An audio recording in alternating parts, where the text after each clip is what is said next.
Hello everyone, welcome to Helpful Solutions. In this video, we will discuss Redmi phone not turning on and how to easily troubleshoot.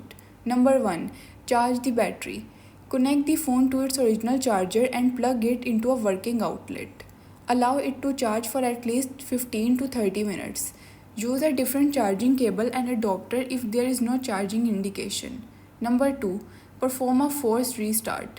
Press and hold the power button for about 10 to 15 seconds. Release and press the power button again to turn on the device. Number 3. Boot into recovery mode. Press and hold the volume up button and the power button simultaneously. Release both buttons when the MI logo appears. In recovery mode, you can wipe the cache partition, perform a factory reset. Note: this will erase all data on the device. Number 4. Check for hardware issues.